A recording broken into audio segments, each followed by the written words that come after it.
कक्षा 10वीं की स्टूडेंट फाइनली आपका विज्ञान का अर्धवार्षिक परीक्षा का 101% आपका रियल पेपर लेके आ चुके हैं। ठीक है, आप लोग बहुत से रिकमेंड रहते हैं कि विज्ञान का पेपर और फाइनली पूरा पेपर लेके आ चुके हैं। साथ ही संपूर्ण उत्तर सहित आपका पूरा पेपर कराया जाएगा इस वीडियो में। तो वीडियो को लाइक कर लीजिए, चैनल को सब्सक्राइब कर लीजिए। आप यहाँ पर देख लीजिए कक्षा 10वीं अर्धवार्षिक परीक्षा 2023-24 विज्ञान सेट भी पूर्णांक आपका 75 नंबर का रहेगा। समय आपका यहाँ पर 3 घंटे रहने वाला है। साथ ही आप यहाँ पर निर्देश पढ़ सकते हैं। तो ठीक है, चलिए जो आपका पेपर वो देख लेते हैं। उससे पहले वीडियो को लाइक और चैनल को सब्सक्राइब जरूर कर लीजिए, क्योंकि हम बड़ी मेहनत से आपके लिए पेपर लाएँ। तो चलिए आपको यहाँ पर जूम करके दिखाते हैं। तो आप यहाँ पर आप क्या आते हैं, सही विकल्प चुनकर लिखिए जो कि 6 नंबर के आते हैं। तो पहला आता है निम्नलिखित में से कौन सा भौतिक परिवर्तन नहीं है। तो इसका आंसर आपका इसका ऑप्शन आता है उबलता पानी से जलवाष्प बनना, और बात है एलपीजी का दहन, और साथ बर्फ का पिघलकर जल बनना, और दाता नमक का पानी से में घुलना। तो जो आपका दिया निम्नलिखित में से कौन सा भौतिक परिवर्तन नहीं है, तो इसका आंसर आपका बा हो जाएगा एलपीजी का दहन। फिर दूसरा था पाचक, ठीक है, पाचन के समय अमाशयिक पाचक रसों का पीएच मान है 7 से कम, 7 के बराबर, 7 से अधिक या शून्य।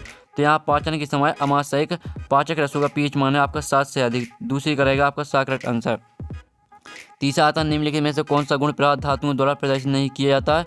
विद्युत संचालन, ध्वनिक प्रकृति, चमकहीनता, तन्यता। तो यहाँ पर निम्नलिखित में से कौन सा गुण प्रवाह धातुओं द्वारा प्रदर्शित नहीं किया जाता है। तो इसका आंसर आपका सा रहेगा चमकहीनता। और चौथा आता अमोनिया के एक अणु NH3 में है केवल एकल बंध, केवल द्विबंध, केवल त्रिबंध, और दामा आता द्विबंध एवं एकल बंध। तो इसका आंसर आपका दा रहेगा द्विबंध एवं एक एकल बंध। ठीक है, आपका चौथे का यहाँ पर दा करेक्ट आंसर रहेगा। पाँचवा आता है भोजन नली के किस भाग में भोजन का पूर्ण पाचन हो जाता है। तो यहाँ पर भोजन नली किस भाग में भोजन का पूर्ण पाचन हो जाता है, तो इसका आंसर आपका बा रहेगा क्षुद्रांत। छठवां आपका यहाँ पर आता है जंतुओं के नियंत्रण और समन्वय के लिए उत्तरदायी ऊतक है। तंत्रिका ऊतक, पेशीय ऊतक, दोनों नहीं। तो यहाँ पर जंतुओं में नियंत्रण और समन्वय के लिए उत्तरदायी ऊतक है आपका तंत्रिका ऊतक।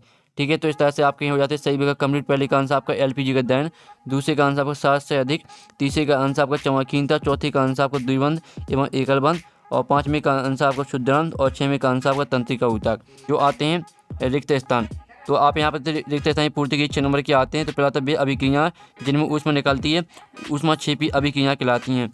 तो पहले का आंसर आपका यहाँ पर ऊष्माक्षेपी हो जाएगा।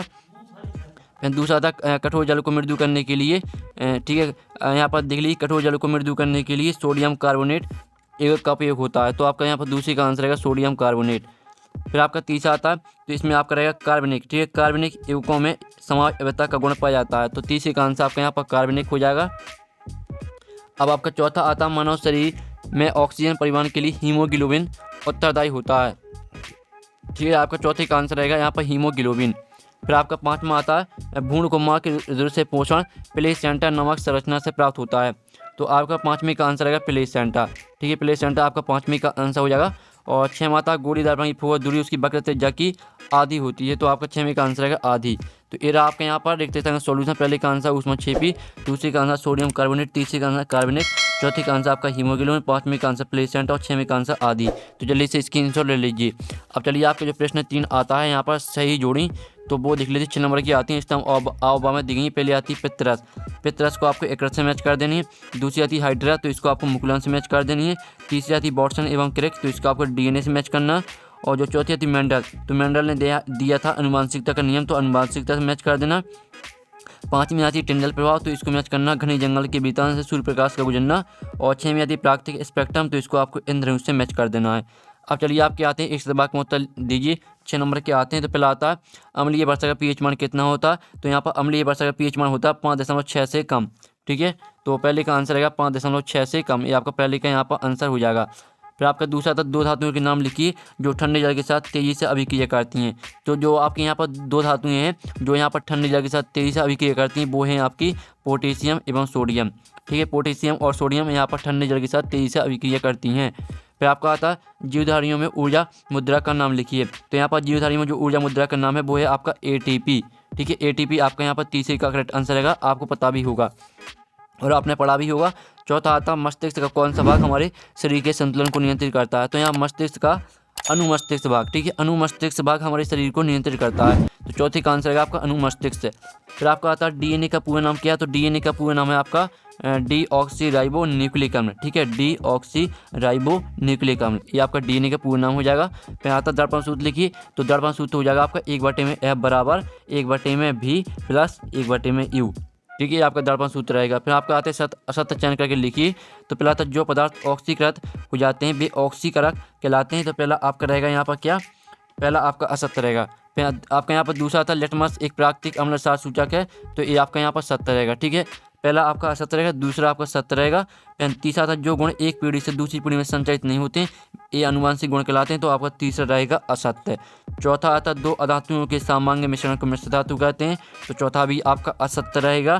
पांचवा आता संवेदी न्यूरॉन मेरी रज्जु से आवेग को पेशियों तक पहुंचाती हैं, तो पांचवा आपका रहेगा सत्य। और छठवां आता मस्तिष्क का सोचने समझने वाला भाग पश्चिम मस्तिष्क है, तो छठवां आपका असत्य हो जाएगा। ठीक है, तो इस तरह से आपके सत्य हो जाते हैं। पहला आपका असत्य रहेगा, दूसरा सत्य और तीसरा असत्य, चौथा असत्य, पांचवा सत्य और छठवां असत्य। अब चलिए आपके प्रश्न 6 आता है वायु जलाने से पूर्व मैग्नीशियम को साफ क्यों किया जाता, अथवा था तेल एवं वसा युक्त कद ठीक है, आप यहाँ पर तेल एवं वसा युक्त पदार्थों को नाइट्रोजन से प्रभावित क्यों किया जाता है। फिर आपका आता सातवां रेडक्स अभिक्रिया किसे कहते हैं, समीकरण दीजिए। अथवा था दवा की बोतल अधिकांशतः रंगीन होती है क्यों। फिर आपका आता अम्ल का जलीय विलयन विद्युत से चलन करता है क्यों। अथवा था प्लास्टिक और प्रेस को आद्ररोधी बर्तन में क्यों रखा जाना चाहिए, समीकरण सही लिखिए। फिर आपका आता नौवां क्रिस्टलीकरण से क्या समझते हो। अथवा था उदासीनीकरण अभिक्रिया को उदाहरण सहित परिभाषित कीजिए। दसवां था अवधर्मी ऑक्साइड क्या होते हैं, दो अवधर्मी ऑक्साइड को उदाहरण दीजिए। पूरे प्रश्नों को आपको रट लेना, यही पेपर आपका आएगा। और वीडियो को लाइक और चैनल को सब्सक्राइब जरूर कर लीजिए, क्योंकि बड़ी मेहनत से हम आपके लिए पेपर लाते हैं। फिर आपका 11वां किण्वन से आपके समझते हो। आपका यहाँ पर अथवा था कठोर जल में साबुन से अपचारित करने पर झाग के निर्माण को समझाइए। जाइलम एवं फिल्म में पदार्थों में वहन में क्या अंतर है। अथवा था मनुष्य में रक्त संचरण द्वारा रक्त संचरण क्यों कहलाता है। तंत्र तंत्र से क्या समझते हो। अथवा था मस्तिष्क का कौन सा भाग शरीर की स्थिति तथा संतुलन का अनुरक्षण करता है। फिर आपका 14वां था कायिक प्रबंधन क्या होता है। अथवा था द्विखंडन क्या है। 15वां था अनुवांशिकी क्या समझते हो। अथवा था द्विसंकर क्रॉस क्या होता है। 16वां था वाहनों के पीछे के दृश्य देखने के लिए किस दर्पण का उपयोग किया जाता है। अथवा था 2 मीटर पूर्व दूरी वाले किस अवतल लेंस की क्षमता ज्ञात कीजिए। ठीक है, आपका 17वां क्वेश्चन देख लीजिए। 18वां क्वेश्चन आता है बेकिंग सोडा बनाने की विधि व उसके एक उपयोग लिखिए। इसका अथवा तंत्रिका कोशिका का नामांकित चित्र मिलाइए। 19वां क्वेश्चन देखते हैं अलैंगिक एवं लैंगिक जन्म में अंतर स्पष्ट कीजिए कोई 3। 19वें का आपका अथवा आता है स्वपरागण एवं परपरागण में अंतर लिखिए कोई 3। 20वां आता चुंबकीय क्षेत्र उत्पन्न करने के 3 तरीके बताइए। ठीक है, 21वां क्वेश्चन आता संचारण को परिभाषित कीजिए और संचारण के बचाव की 2 उदाहरण दीजिए। 20वां क्वेश्चन देख लीजिए वायवीय एवं अवायवीय श्वसन में मुख्य 4 अंतर लिखिए। अथवा था धमनी एवं श्रामा 4 अंतर स्पष्ट कीजिए। 23वां आता समतल दर्पण द्वारा बनाए गए प्रतिबिंब की कोई 4 विशेषताएं लिखिए। अथवा था उस लेंस की फोकस दूरी ज्ञात कीजिए जिसकी क्षमता 2.00 है या किस प्रकार का लेंस है। तो इस तरह से पूरा आपका विज्ञान पेपर कंप्लीट हो जाता है। साथ ही जो आपके प्रश्न है इनका सोल्यूशन आएगा आपका नेक्स्ट वीडियो को लाइक कर लीजिए, चैनल को सब्सक्राइब कर लीजिए। साथ ही इसका PDF डाउनलोड करना चाहते हैं तो लिंक मिल जाइए आपको वीडियो के डिस्क्रिप्शन में, तो आप वहाँ से इसका जो PDF है वो डाउनलोड कर सकते हैं। पूरा आपका हमने यहाँ पर रियल पेपर करा दिया। ठीक है, सोल्यूशन आपका नेक्स्ट वीडियो में आने वाला PDF की लिंक वीडियो के डिस्क्रिप्शन दी गई है। तो हम यहाँ पर नेक्स्ट वीडियो में